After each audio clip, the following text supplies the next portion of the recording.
Good morning, good afternoon, good evening, frequent flyers. Today in the lounge, I have Jenny Showalter, and we are here to talk about the Go-Getter's Guide to Career Strategy.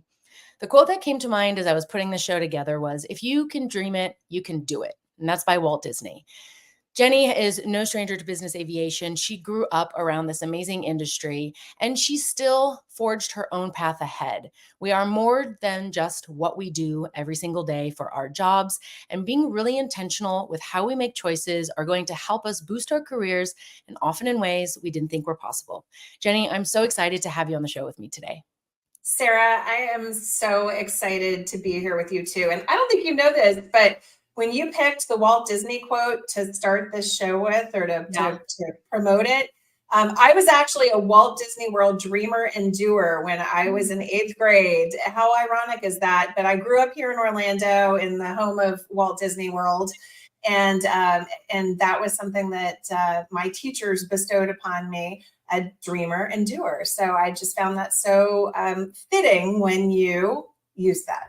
Yes, absolutely. I tapped in and I heard the message loud and clear. And so that's often what happens when we slow down and we start to pay attention to the things that are going around instead of getting swept up into the tidal force of change, as we were talking about before we went live, because that's often what it feels like. It feels like this tsunami that's kind of crushing us. And sometimes it's not our choice. Sometimes we willingly go into the big waves. But when we do that, there are some things that we can do to help us get through to the other side. And so that's why I'm so excited to have you here to talk about that. And as I mentioned in the introduction, you've been in business aviation since, probably since you were a baby, right? Because your Ever? whole Yeah. family has been in it. You've got a history in aviation. Let's talk a little bit about previous experience and how that leverages our current position in order to pivot into new beginnings. Sure. Okay. So I think a lot of people probably are familiar with my background at this point, but I grew up in a business aviation family. My family owned and operated a fixed base operator, Showalter Flying Service here in Orlando, Florida. We operated it for 70 years and we sold it. My parents sold it. It'll be 9 years next month. Wow. When we talk about change, I have experienced change, and several times since then have I experienced change in my professional career. But it was something that I had always known. We always went to the airport. That was where mom and dad worked, and then I ended up working there. My brother worked there. I would literally go to work every day, and my whole family was there, and my extended family, the people that worked with us and for us. And then my customers, who became just great friends in many instances. So I think I had the best job back then. Well, I thought I did. Now I really do have the best job. But yeah, that change happened to me when I was 40 and a single mom, and my parents said it's time to sell the business so that we can retire. And it was interesting at the time, somebody phrased it to me in a way that no one else did. Sometimes people say things in a way that just catches your attention. And somebody said, so your parents are basically putting you out of a job to retire. And I was like, ooh, I hadn't really thought of it that way, but it was definitely a push from the nest at 40 years old in a way that I had never had. It was my choice to work there. I did have some of my own identity working there, but it wasn't really until we sold that business and I had to make it on my own that I really felt like I came into my own. And I spent some time as an executive director of a statewide aviation association, Florida Aviation Business Association. Worked in business aviation recruiting for 5 years, and taught outplacement during the pandemic with that. And so you want to talk about forced change. I was on the receiving end of other people's forced change, and not positive forced change. It was forced change at a time when they were being laid off, or a flight department was being closed, and we were in the middle of a pandemic and everything seemed very hopeless and very uncertain. And sometimes I was the next face they would see after they were laid off from their position, sometimes of 30 years plus. And so to tell them it was going to be okay, and to help them work through the emotions and then become strong enough to get back to a place of, okay, I can do this, and I can, I have a new resume, and I have better LinkedIn presence, and I know how to interview, and it's time for me to go out of the nest again of outplacement and go find something. And so that for me was what connected the dots in my career, because I was finally at a place where I had gained enough knowledge and experience and enough of a 360 viewpoint that I felt like I could actually be of help to somebody and offer them what they needed in this time. And there is just nothing that fuels my soul more than helping others. And if I can help somebody in this industry, all the better, because I love this industry. This industry gives you friends everywhere around the world. It's really quite unique that we get to experience that. Well, you have experienced that in spades too, having your unique background. So yeah, I mean, I have wonderful aviation friends everywhere, and it was when I then was laid off because of the pandemic that I was able to take the leap and start my company now, where all I do every day is help business aviation professionals elevate their careers. I love that. And I love the language that you use, because language is very powerful. It's very important. Even the language we use towards ourselves and our thoughts. And so elevating the careers, obviously that indicates that ascension, that going up. And of course, people in aviation, what do? We love to be in the sky. We love to grow and explore and have adventure. And yet we still become a little bit rigid as human beings. We like routine, we have habits, and things get ingrained, right? And so sometimes that shakeup is really, there's a lot of turbulence. Absolutely. Right? It's not that gentle kind of like, ooh, we just a little pocket of air. It's the like, oh my God, is this plane going to land? What's going to happen? I'm about to run out of fuel. Then the big wind comes through and you're just like, what am I doing? What am I doing? And it's interesting because different people handle it differently. And I've worked with people who are like, oh my gosh, I've got to get another job right now. I'm going to start applying. I'm going to look at job boards. I'm going to network like crazy. It's going to be great. It's going to be fantastic. This is such an opportunity. Let's go. And then I also have worked with people who are like, whoa, I need a break. I need a minute. I need to get off this airplane for a few minutes and kind of take a breather and set and refocus. And I will say, if I just spoke with somebody this morning, actually, who's in that same position, just wanting to take a little break and reset after job loss. And I think that people that take that time and sit with those feelings and give themselves a break, I think they are the ones that are most successful moving forward. And I think they really are the ones that will elevate their career to new heights, because they've taken that moment for themselves without feeling the push. I got it. We are such a fast-paced, type A, we got to keep going forward type of industry. But in those moments, it's important, I think, to dial it back. Absolutely. That's why my keynote is all about slowing down in order to go fast and go further. And you're absolutely right. You just mentioned a word that a lot of people in aviation, but also in STEM fields typically are not so comfortable with. And that's the big F word, feelings. Right there. What is that? I don't feel any feelings. I'm just going to do my job. But I would like to inform everybody out there that anger and frustration are also feelings. So you do have them. We all do. And it's really important to feel in order to heal and to grow through it. Because if you just go right back in the fast lane, you're going to miss those opportunities to explore the other parts of you that may have just been dormant for a little while, right? You're leveraging your previous experience. You're not starting over. And you have so many skills, right? I mean, we were just speaking about, when you're first in your career, you're excited. Oh, I want to run the meeting next time. And then you're running the meeting and you feel like, yeah, I've made it. Like I'm big dog now. And then you're like, meeting? No, thank you. Who can I send? Like, my time is valuable, right? And we kind of go through this cycle. And the same thing happens in our careers. But if we haven't been intentional with our own strategy of the career, we just kind of go along for the ride. Well, and I think you hit on it. People don't strategize their career.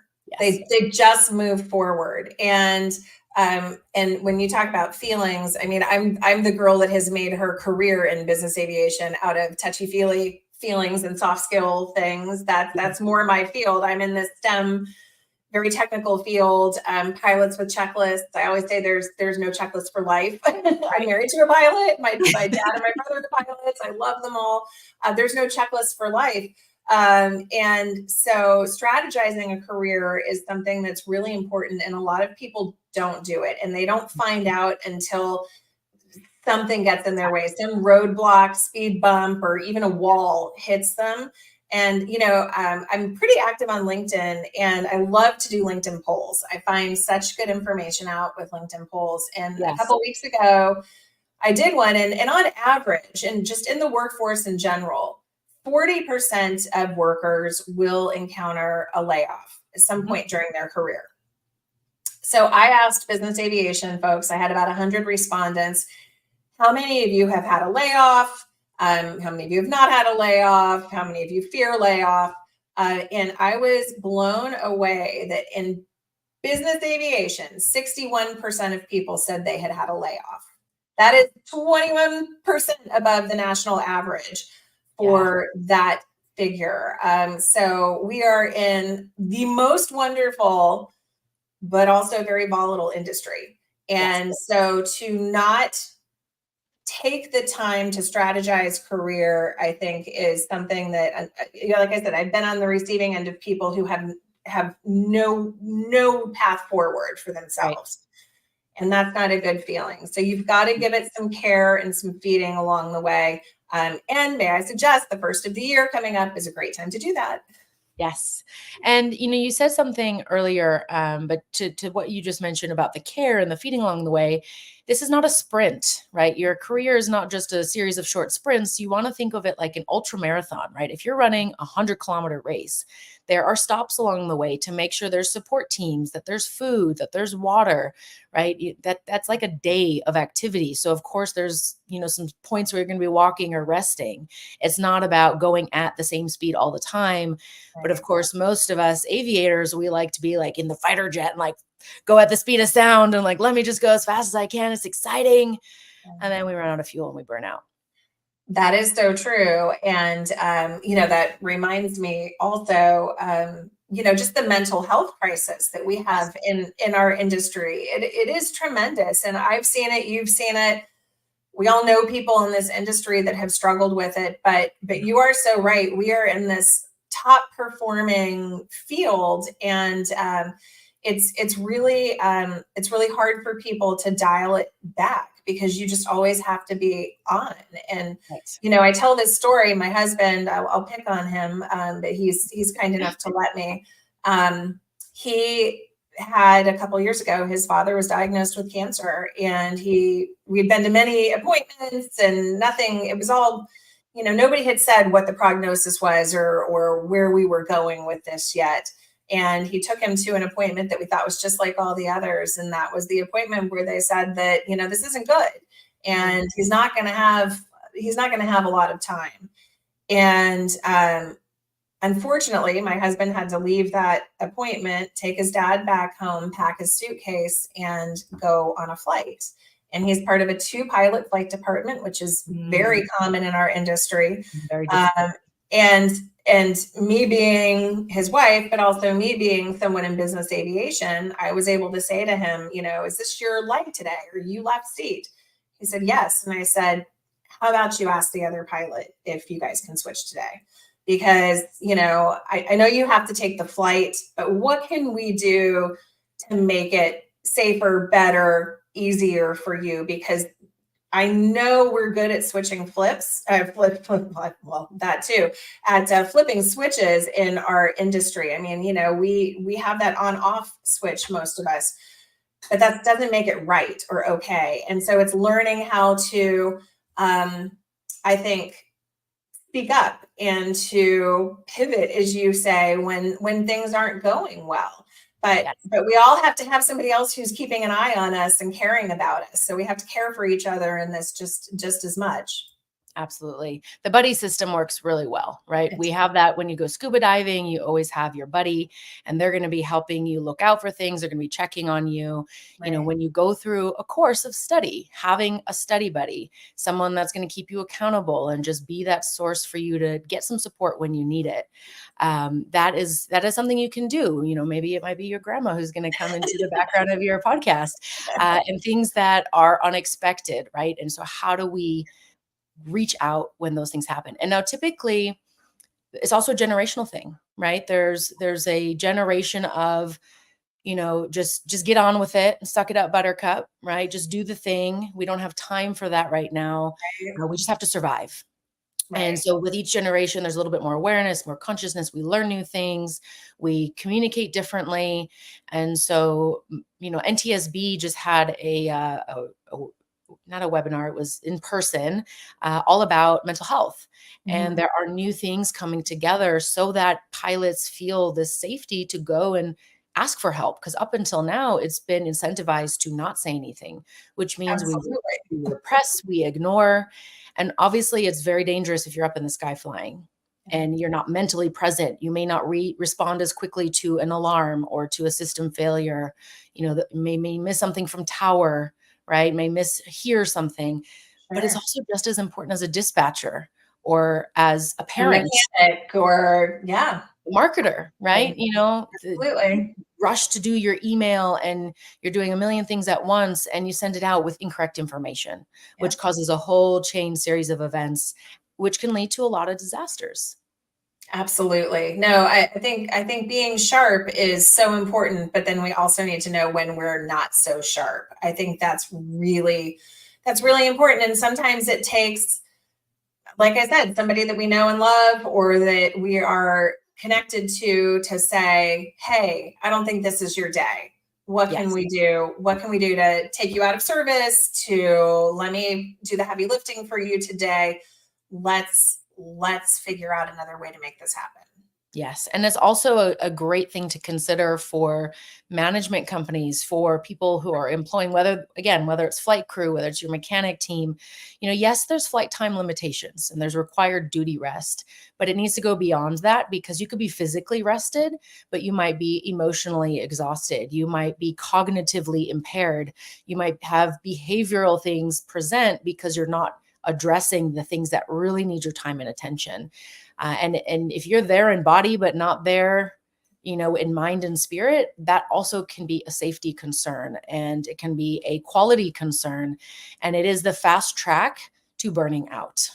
Absolutely. You're so right. And I go back to some of our small flight departments, and I think it's very easy to think, well, oh, you didn't fly a lot. You haven't done a lot of work the last month. Maybe you only flew, 15 or 20 hours. So it was kind of a light month. So you must be well rested. Everything Right. must be good, but you still have a life and you're still on call all the time. So Right. you don't really have that off switch that you can hit and really feel like you're rested and rejuvenated. So even if it doesn't appear like you should be tired or exhausted or stressed, you may well be. So it's Really. you've got to look beyond that initial layer and really see what's going on with somebody else and Absolutely. yourself. This is why I like to use this little math equation to remind people what happens when we assume, right? We make these assumptions. And I was actually just at breakfast with two other women from business aviation, speaking of aviation friends. And we were talking about the old saying, treat others as you wish to be treated, Mhm. which is not actually the best way because I probably like to be treated very differently to you. And so if I'm doing what I want, that might be the opposite of what you want. And so we're not going to have this great communication.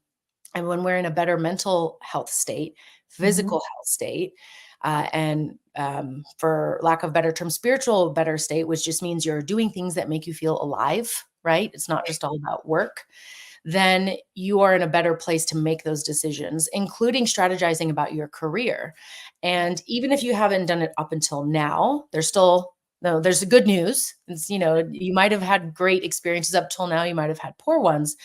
But what would you say are some of the best things people can do if they want to say, today I'm ready to start taking control back? and direct my ship in the direction of where I'd like to go. It may not be the exact place and destination I have in mind, but it's going to be in that general direction, and knowing that I might make changes along the way. What are some of those things that if people are in the middle of the tsunami right now, they can start doing? Well, I tell everyone, and I think this applies in almost all cases, have a resume, because the resume can be your lifeline when everything goes awry. And it can also be what helps you refocus and remember what it is that you do that is special. Because again, we move forward so fast in this industry with what we do. And so the resume, you can't apply for a new position without it. So if you have that forced change moment, you can't move forward without one. And I've had countless people come to me and say, my resume, it's okay. I mean, it might get the job done, but I don't feel good about it. You should feel good about it. That's my goal every time, is to help somebody with a resume and let them feel good about it. And it just makes me feel so good to have somebody say, this is me. This is me on paper. You captured it. And when people feel confident about that, I think it really helps the types of positions they go for, where they allow themselves to see themselves going. And I think that resume, again, it's that lifeline, it's that key thing that we are required to have. Although I joke that the reason why I started my own company and I write other people's resumes is because I didn't want to write my own. It's really true. I don't have a resume. I don't. Yeah. And that's true. It's very funny, because very often what we coach and guide others on is usually what we also need help with. So someone said to me, Sarah, isn't it funny you talk about slowing down when it seems like you move at warp speed? And I was like, yes, I do move at warp speed, but I have learned how to take the break, and like Star Wars, I jump through the portal and I do hyperdrive, and then I'm just cruising. And now I know, like, okay, I can just enjoy this instead of trying to be in hyperdrive the entire time. Right. So, yes, I appreciate that. yeah. So the resume, obviously, I think sometimes I see CVs come across, whether that's been from my own clients or just, I did a little bit of work as a recruiter 10 years ago, and my God, are they boring?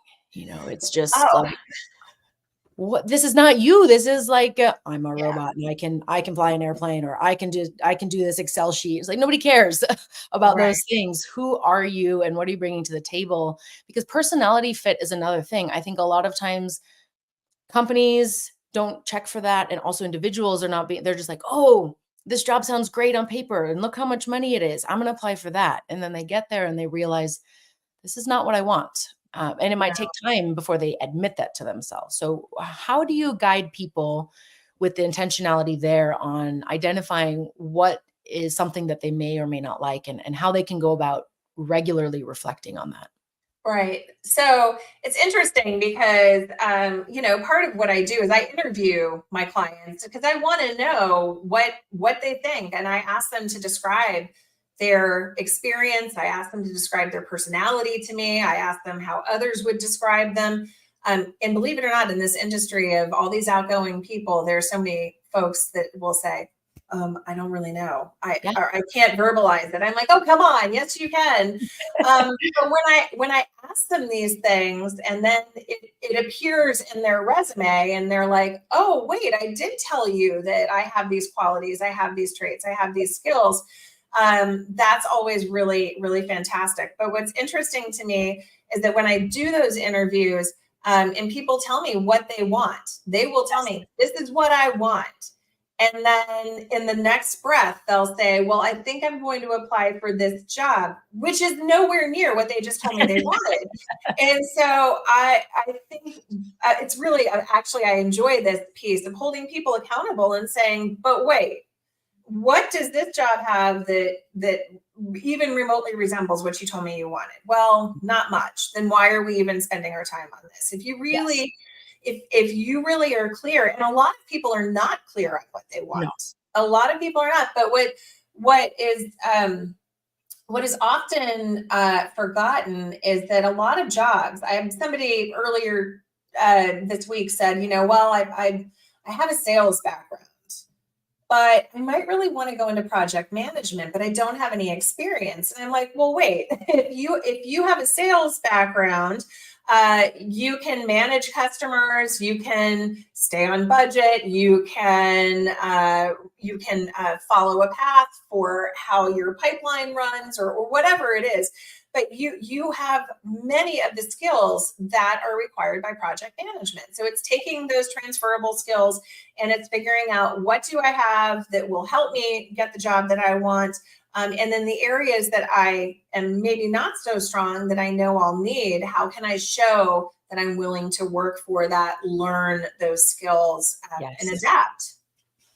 That's beautiful. And one of the things that I noticed as well is this tendency to want to go for things we've already done because we quote unquote know we can do the job. Well, it's And on the same, comfortable.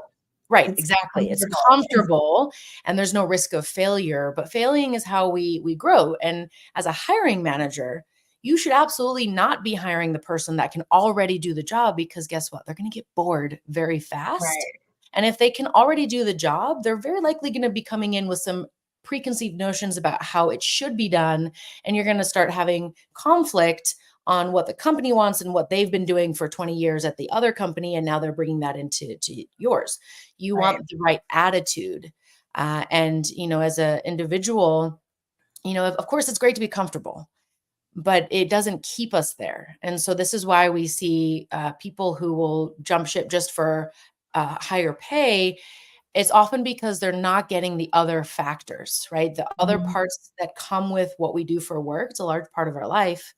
We're not living the lifestyle we wish. We're not connecting. There's other things that are not being satisfied, which makes that money seem really appealing. Because I Right. have definitely seen that get turned down when the culture fit is correct. And it's like, Right. yeah, that might be helpful, but am I going to be happier? No. And maybe you're working more for that extra pay. So now are you really enjoying it? Right. And I think that's something else I know you help your clients with too. Right. Well, I think it's important to talk about motivators. What are the things that Yes. motivate you? And everybody has a different set of motivators, and those motivators grow and change as life grows and changes. Yes. And so maybe when I was younger, I was into more professional growth opportunities, or having extra time off to travel, or whatever that may be. But as you get older, maybe it is, well, always finances fall somewhere on people's list of top Yes. 5 motivators. I can promise you that, but it's not always at the top. They look for cultural fit. They look for strong leadership. They look for a very solid work-life balance. Maybe they're looking for a specific location because they have aging parents and they want to be nearby to help them. So there are all sorts of things that can fall on somebody's list of motivators. They're all different for everyone, but it's identifying what those are, and then again being able to go back to those and hold yourself, or have somebody else hold you accountable to what those are, so that you don't go off course. Yes, absolutely. So when we're intentional with the career strategy, when we start to get tempted by the shiny thing over there or the comfortable, safe thing over here, we can have someone just gently nudge us and say, is this really what you want? Right? Because actions are not matching words.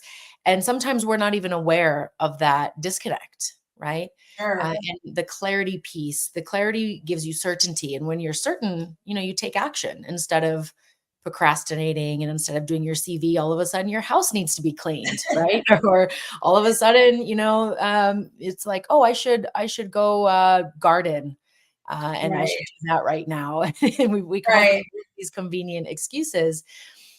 So if someone has never done this before, what's the Sure. first step?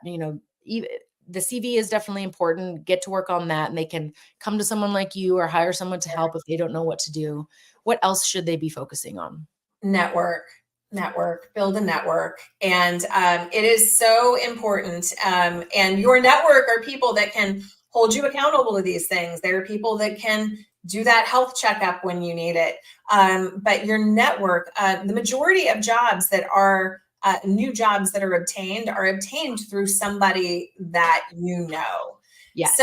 somebody in your network, I posted a quote recently, and I will butcher it here, I'm sure, but it was something to the effect of surround yourself with people who will mention your name in a room full of influential people.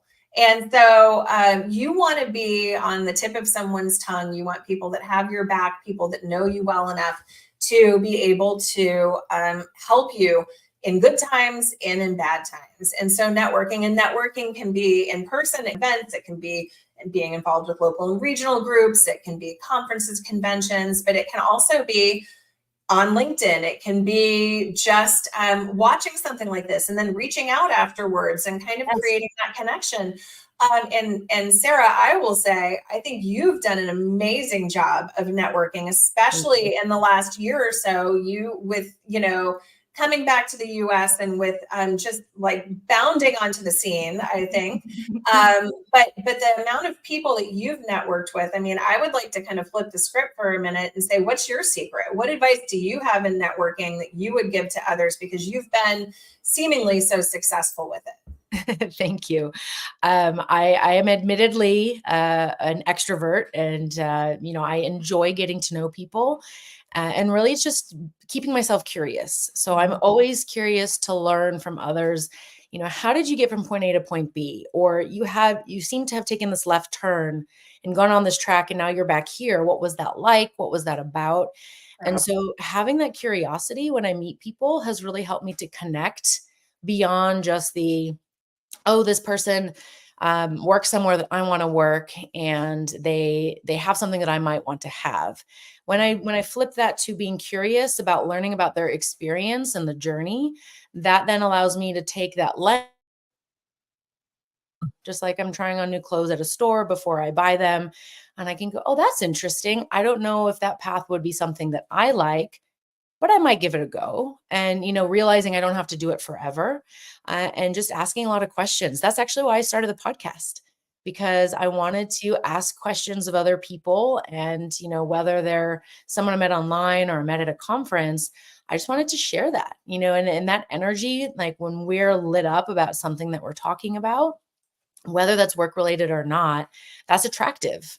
Right. And that brings people to you. And it's a great icebreaker, right? And so something else has been being very open to talk about my own experience, right? If I'm going to ask questions of other people, I also need to be willing to share those things myself, right? Right. And sometimes those things are very vulnerable. It's about, I've spoken about very openly about divorce. I've spoken very openly about, being displaced from Hong Kong and having to come back here, and what it's like to figure out that identity shift as it was happening. The relationship with my parents and how navigating that, which most people think has nothing to do with work, but actually, guess what? It has everything to do with everything you do. So Sure. learning about those things also helped me turn that lens on myself, which makes me more willing and eager to connect with others. So, the secret to networking is really just being curious and being open, and then being willing to take that step forward so that others can step towards you as well. I love that. And I think the authenticity piece is huge with networking. Now, not everyone is as comfortable as you are maybe with it. Maybe they're not the extrovert. I call myself a situational extrovert. I'm very extroverted in work situations. Yes. I'm extroverted in my industry. You can plop me in the middle of any aviation event, even if I don't know a soul, I'll be just fine. But I don't want to go to the PTA meeting. No, it's Yes. not like I'm not going there. I want to be under a table. So I definitely understand those who, because I have both pieces of that personality. I definitely understand people who have a harder time networking, but I think those are some really great pieces of advice. And I think the authenticity piece is tremendous. Thank you. And what I'm hearing from you is, again, that intentionality. If you know you're going somewhere that's going to require more of your energy, business aviation is fairly easy for you. You can be dropped there. It's not a big deal. But if it's a PTA meeting, you're going to have to get your reserves of energy up. You're going to do something different so that you can be focused and not appear to be aloof and disconnected while you're there. And then on the back end, you'll also need a little bit more time to recover from that interaction and get your battery restored, so to speak, charged up, right? You are completely right about that. it's incredible. But yes, that is a very astute observation. And I think a lot of people can relate to that. Yeah. So for everyone listening, the next conference you're going to, the next holiday party, right? It's holiday time. There's a lot of these cocktail hours and things that are going on. And for some people like me and even you, we're like, yes, let's go. It's gonna be great to connect with everyone and, do the photos and do all the things. And other people are like, oh my God, so much, so much Yeah. energy. Just be intentional. When are you going to arrive? Who are the people that are kind of your support network you can go and spend some time with when you need to just extract yourself? Maybe there's an area of the venue where you can go and just take a breather, or you know what your focus is while you're there, and then once you've achieved that, you can slowly extricate yourself. There's a lot to be said about the intentionality, because that will help you guide, and all of that, even going to a holiday party, is part of your strategic planning with your career. Absolutely. And remember that you're not the only person that feels stressed out about being there, because that can guarantee you that there are others that are in the same boat, but they've showed up. And so sometimes showing up is the battle won. Yes, I actually have on my calendar at home on my wall in big capital letters, just show up. Yeah. And, the vulnerability piece and the authenticity piece, I have flat out said, I'm exhausted. I don't really want to be here, but I wanted to see you. And so I'm going to give you a hug and I'm going to leave in about 5 minutes. And And that's people fair. appreciate that. Yeah, absolutely. I would give you that hug and I would send you on your way. You'd So probably help me escape. You'd be like, nope, she's more important. Be my bodyguard on the way out. Yes, I always have an eye on the door. So I've got that. Or you like create a distraction, like, ooh, look, everybody over there. And then I can like sneak away, right? I have your back. I have your back, Sarah. Don't worry. Awesome. Now we know. So this has been really helpful. I think a lot of people watching this are going to get some really good takeaways, because very often we get wrapped up in the excitement of what's going on around us, and we kind of forget about those smaller, building the muscle, so to speak, so that when these bigger pivots happen, whether we choose them or not, we can do it. And I want to just go back to that point about the feelings, because when you went through that shift of family business, 70 years in aviation, and then setting up your own thing, there's an identity shift that comes with that. And so for people, maybe you've been flying for 40 years and now you're in the office in management, or maybe you did marketing in an accounting firm and now you're in business aviation. And so when that shift comes, who you are and how you show up starts to change. And we need to honor the previous version of us. And even though this is exciting and it's fun, we might have some nostalgia or grief that comes with who we used to be and how our life used to be. So what are your recommendations on how people can navigate that process? Well, I think identity shift, whether it's personal or professional, can be really challenging. And I was Jenny Showalter of Showalter Flying Service and Bob and Kim's daughter for a whole lot of years at the FBO. And I think it's taken me, now it's 9 years, I said, almost, since we sold. I think it's taken me a good chunk of this decade, a good chunk of my 40s to really come into my own personally and professionally. And that was getting remarried to my wonderful husband, Matthew Olafson. It's our anniversary today, 5 years. So, he's fantastic and so supportive. But I think it was also trying to figure out, well, who am I? I know I want to be in business aviation. I know I want this to be my career. And then ultimately, it's getting out of your comfort zone. We talked about comfort. It's getting out of your comfort zone. And I will tell you, for anybody who wants to get out of their comfort zone, start a business. My goodness. Oh my gosh. Business, back to owning your own crap. Like, honestly. Yeah. I mean, LinkedIn and all of that. I mean, I was a voyeur of LinkedIn. I was not somebody who was prominent on it whatsoever, but I am the face of my business. This is my business. This is how I take care of my family. So I've got to get out there and I've got to do these things. So, I feel like I've been thrust out of my comfort zone because of my choice to start my own business. And so I would say that's probably one of the best tools that I've used. And it doesn't mean everyone has to go start their own business, but get out of your comfort zone. Yes. Find that new identity, get out of your comfort zone. And the faster you can embrace it. And I mean, alive, a live conversation like this, that's out of my comfort zone. But you know what? This is an opportunity for me to connect with you and to connect with other people that I might not. So I'm here today and I'm doing this. So let this be an example. These things don't always feel good to me, but I'm loving this. I love this. And I'm so glad that I was able to step out of my comfort zone today with you. Yes, thank you. And thank you for saying yes. You know, sometimes the easiest way is just to say yes and that's an improv technique. It's used in theater. And that's really like my ethos because I think Richard Branson even said that, you know, just say yes and figure it out later. Yeah. So I've sometimes said yes to things and then I'm like, oh my God, I go to my network and what do I do here? Who do I talk to? You know, Yeah. I'm asking the Google, what do I have to do? Or Well, and ChatGPT. as an entrepreneur, you feel like you can't say no. Right. So what are the boundaries? You know, I just had a Yeah. podcast where we were talking about no is a complete sentence, and it Yeah. is. And sometimes we have to figure out through process of trial and error, hey, that doesn't feel so good. I'm not going to do that again. But the getting out of your comfort zone is definitely, it's not always easy, but it helps you build the muscle so that when it's thrust upon you and you feel like there's no other option but to swim through it, because otherwise you'll drown, you can actually do it. And there's a lot less stress, you know, and if, Absolutely. It gets easier over time. You know, the yes, amount of time that I need to build up and recover right. can diminish over time. Well, I'll give you an example to keep on with this wave metaphor.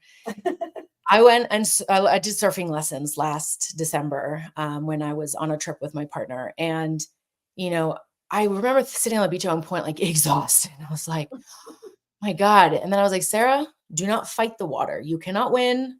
It will Yeah. always win. Just breathe, relax, time the sets. So, because I was like swimming against every wave and then it would just crash over me. And, you know, I've got like little T-Rex arms. I'm trying to get out there. My legs are the stronger part. So I just sat there and I started watching the waves and I started counting seconds between the waves. And I got my heart rate back down. I was like, Yeah. okay, I'm going to go for it. So I went when the wave stopped and I started counting and I swam when there was nothing happening. And then the wave came and I did the whole duck through it thing. And because I knew that there was going to be another like 6 seconds, I didn't panic. So I was able to breathe and be more calm. And that was like the easiest time getting to their side. And then I actually had energy to try to stand up.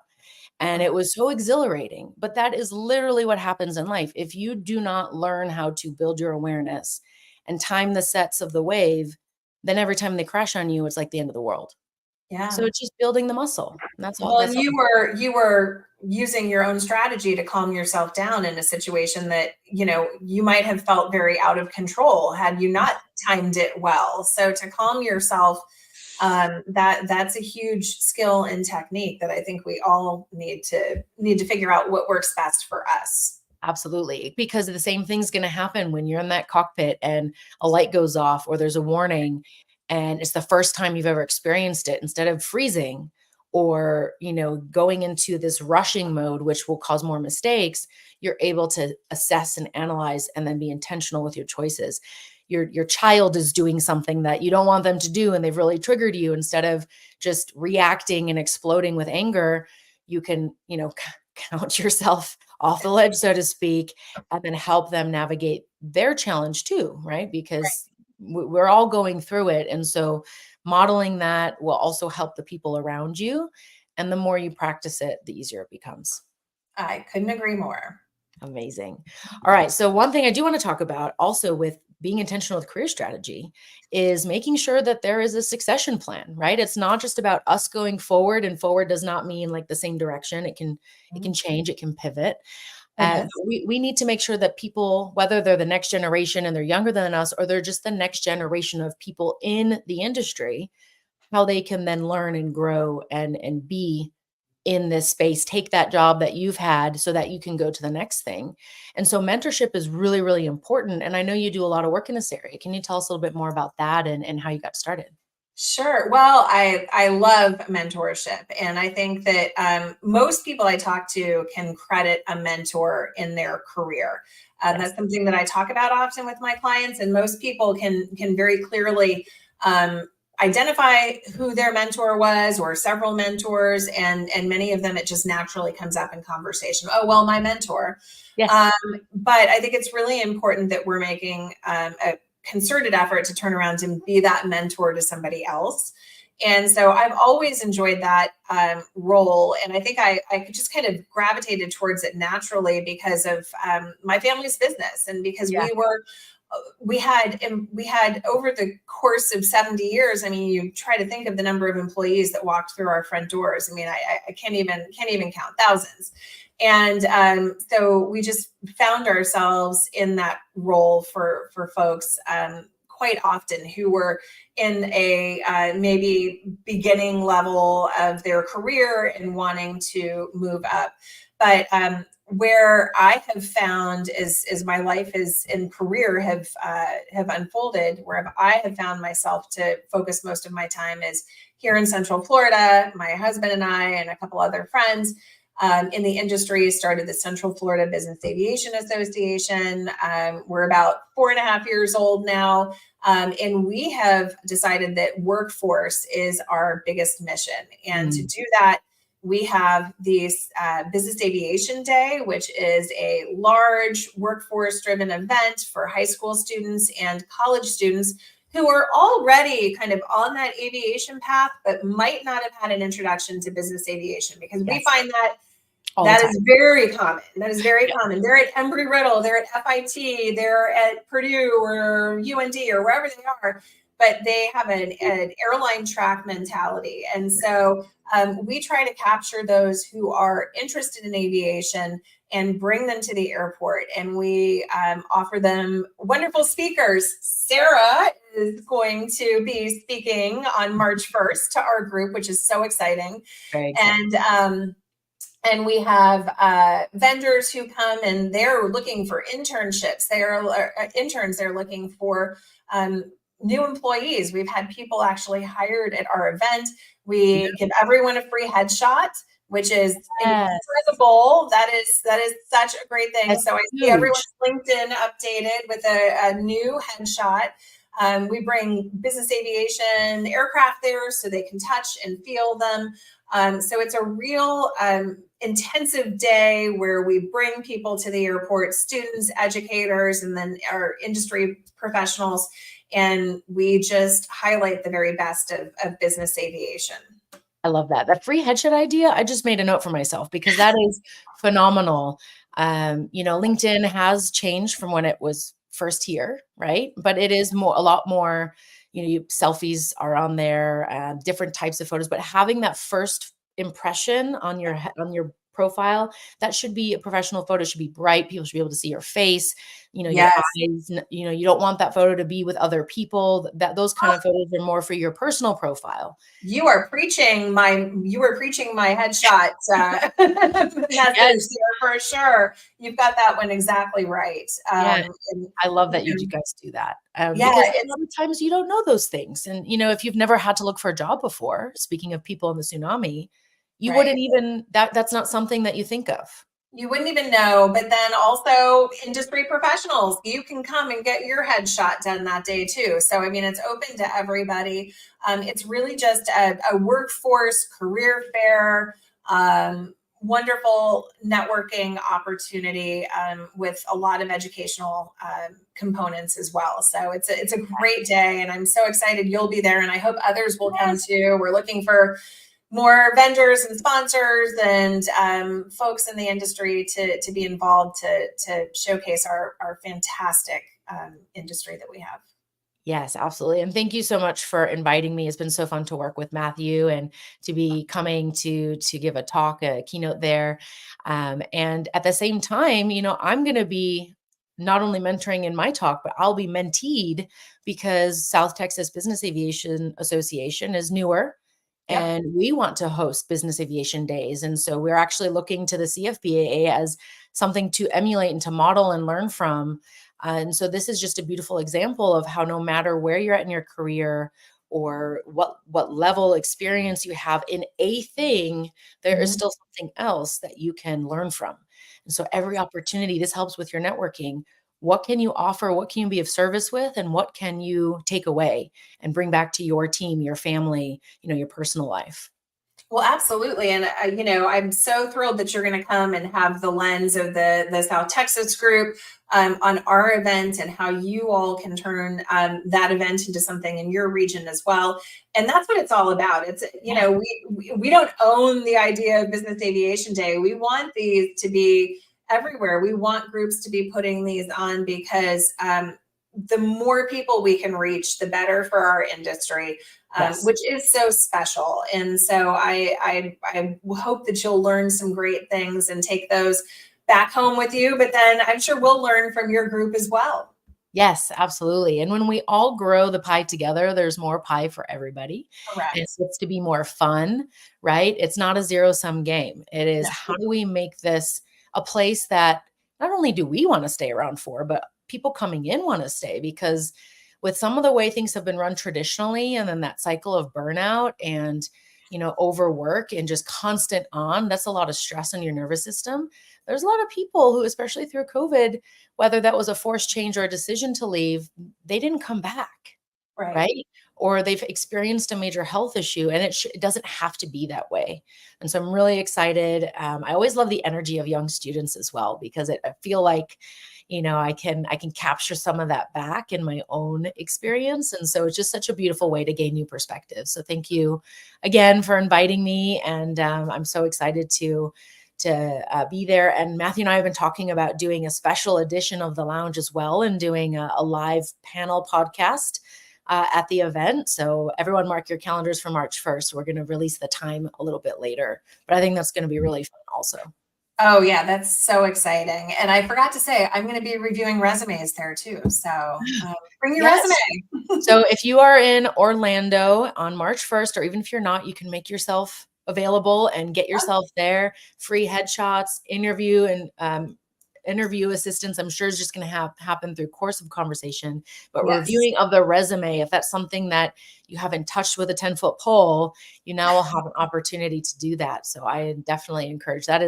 That's wonderful. I'm also not huge on having to redo mine, especially once you're a business owner. You're like, nah, I don't need one. But there are opportunities where it's helpful, like executive director roles or joining a board, right? And you do that differently than you might for an entry-level position, but it's all a skill set, and it's all something to pay attention to. Correct. You're right. Beautiful. Okay. So now that I usually ask the superpower question first, but I want to ask the board of directors, since we kind of been talking about mentorship and mentees. Jenny, who's on your board of directors, your personal board of directors? Okay, so if I have a quorum in my board of directors, it is going to be consisting of my parents, my mom and my dad, Bob and Kim Showalter, who were not only my parents, but were also my bosses for a big chunk of my career, and who gave me such a great platform and jumping off point for my own career with the flying service. So I couldn't be here without them. My husband, Matthew, who is so supportive, and we are one of those rare, both of us in business aviation couples. So we truly do get each other personally and professionally, which is a treat. And then I would also have my best friends who I met through the industry, and we have fostered decades old friendships, Joe D'Amato and Christy Ivy. Oh, beautiful. I love that so much. Yeah. And Joe D'Amato is actually one of the people on my board as well. She's become a mentor and friend to me. Actually, two Joes. When I came back to the US, I got introduced to two Joes, Joe Barber and Joe D'Amato, and they both have become dear friends and mentors. And so it's so great to find those people at different stages of your career and then get that reflection back. And I knew, like, when you told me that you guys had just been on a trip together, I was like, oh, this is why we're such good friends, because we have this link. Yes, but there are a lot of places where we intersect in this industry. It's a very small industry, and I'm very, very blessed, Joe, as a busy woman, as we know, and I think on many people's boards of directors. Yes. And she is going to hopefully be coming. I don't think she might be still live, hopefully coming on the lounge soon. We've talked about doing an episode for her as well. But yes, it's wonderful to have those friends who can help guide you, because you're also very likely on their boards. And these people also don't have to be anyone who's alive. It can be someone from your past, whether that's a family member or a famous person. I often refer to the Stoics, right? I'm a very big believer in Stoic philosophy, and I'll read the Daily Stoic and I'll do my practices of well, what if I didn't have this thing? And so they don't have to be the people in your immediate sphere, but it's just what's the guiding light and perspective that's really helping you. And I love that you have your parents on there and your partner. And yes, it's great. Yeah, I'm very lucky, very lucky. And Joe said that she loves the relationship with both of us too. Thank you, Joe. Joe. I'm like having the best day today. This was coming at the time of a very heavy week. And so I'm very grateful to have you here too, Jenny. And so what would you say is your superpower? That's tough, because I feel like I'm in the position of my clients now when I ask them to, start talking about them, and it's a little uncomfortable. But I am out of my comfort zone today. So I would say it's my ability to connect with people. And it's whether they were a customer at the FBO coming in and out, and somebody that I saw regularly there, or worked with when I was doing recruiting, or have encountered some way through CFBAA or as a client at my own business. I feel like my ability to connect with people is something that I'm very proud of. And I think it's my ability to put people at ease, make them feel like they can open up to me. And I think that's one of the reasons why I do what I do now. Absolutely. Yes. I mean, you've got this energy that's very inviting. It's non-judgmental, and it creates this, like the barriers come down, because when we're at ease, we feel safe, right? And psychological safety is another huge topic in our industry right now. And so that's very important, and putting your superpowers to good use. I love to see that as well. Thank you. All right. My final question, which I know is also a stretcher, is how do you best represent or serve humanity? So I think my best way, and again, I'm probably one of those that doesn't have enough hobbies outside of aviation, but aviation, you have to understand, like aviation, I have been eating, sleeping, breathing aviation since I was born. And it really is a part of who I am. And I know a lot of people say that. It really is for me. And so I think the way that I serve humanity is by serving the people in this industry, and by using my skills and my experience to help them, because I really do. I care about this industry tremendously. And all of my best friends are in this industry, and I've met so many wonderful people who have enriched my life. My husband is from the industry, it's just given me everything. And so for me to be able to give back and to help others solve their own career challenges, or prepare for opportunity, it's really been such a privilege for me. And I hope that I'm leaving this industry a better place. Well, I would say you are. Look at Joe's comment about you hold up the mirror even when we may not want to look into it. And that is a superpower that we do need, and it does help make the industry a better place. So thank you very much for doing that, and for, helping make this space even better. It's already a wonderful place to be, and we need more people to step into their superpowers and authenticity instead of trying to be something else or trying to please others. And I think that by your example, you're really helping give that permission for others to do the same. Oh, thank you so much, Sarah. This has been such a treat. And I did the live. Woo-hoo! You did the live. And I did the live with my grandmother, who's on my board of directors, also coming in with making lunch for She's me. Adorable. And this is why I like to do live interviews, because, you can't script real life. No. Real life happens. The internet goes out. IT gremlins love to play havoc whenever I do lives. And so today it was just my grandmother. I love it. And Sarah the pivoter pivoted. So it was just as it was meant to be. Absolutely. Jenny, thank you so much. This has been so much fun. Where can people reach out to you if they'd like to connect and learn a little bit more? Sure. You can check out my website, which is showalter.com.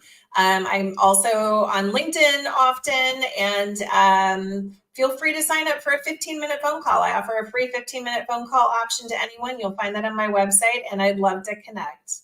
Amazing. And that's actually how Jenny and I connected, because I connected with her on LinkedIn. She told me about her phone call. We got on, we became thick as thieves. And then now here we are doing a live, both expanding our worlds and getting outside of our comfort zone. So I encourage everyone to connect. This episode, as always, has been streamed live to YouTube, Facebook, and LinkedIn.